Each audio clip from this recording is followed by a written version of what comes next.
అమలు చేసింది, ఇంకా 3 అమలు చేస్తలేరు. అది ఎప్పటి వరకు చేస్తారు? 3 అంటే ఏవి జరిగాయి మీకు?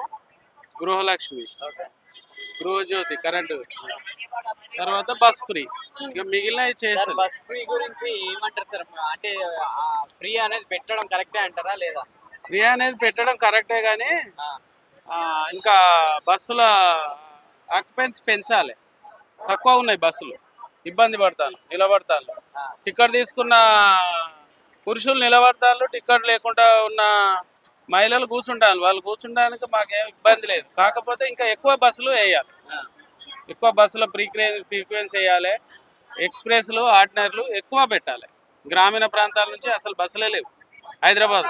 సో దానివల్ల ఆటో వాళ్ళకు కూడా నష్టాలు ఉన్నాయి. ఆటో వాళ్ళకు కూడా నష్టాలు ఉన్నాయి కరెక్టే, కానీ ఆటో వాళ్ళకు కూడా 12,000 ఏమో ఇస్తా అన్నాడు కదా, అది ఇవ్వలే కదా, అది ఇవ్వాలి కదా. మరి మీకు ఆటో వాళ్ళు నష్టపడతారు, ఆటో కార్మికులు అన్నప్పుడు వాళ్ళకు కూడా చేయాలి కదా. కరెక్ట్గా ఆటో కొని రెంట్కు తీసుకొని ఆటో నడిపే వాళ్ళకు అన్యాయం జరుగుతుంది కదా.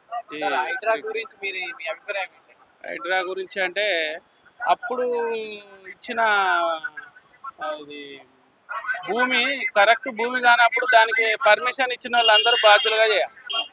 మున్సిపల్ ఆఫీసర్లు అందరినీ, అప్పుడున్న మంత్రివర్గాన్ని అందరినీ బాధ్యులను చేయాలి. కానీ ఏదో ఒక డబ్బులు పెట్టి కొనుక్కొని రియల్ ఎస్టేట్ అయినా అమ్ముకొని పోయిండు, నాలాంటి వాడు కొనుక్కున్నాడు, ఇప్పుడు వచ్చి కూల కొడతారు. అలాంటి వాళ్ళకు కూడా నష్టపరిహారం కంపల్సరీ కట్టియాలి. వాళ్ళు ఎంతైతే రిజిస్ట్రేషన్ సెస్ కట్టిల్లో వాళ్ళకు నష్టపరిహారం ఇస్తేనే బాగుంటుంది. లేదంటే కూల కొట్టకుండానైనా వాళ్ళకి టైం ఇవ్వండి, వాళ్ళకి టైం ఇచ్చి అన్నా కూల కొట్టాలి. Thank you sir.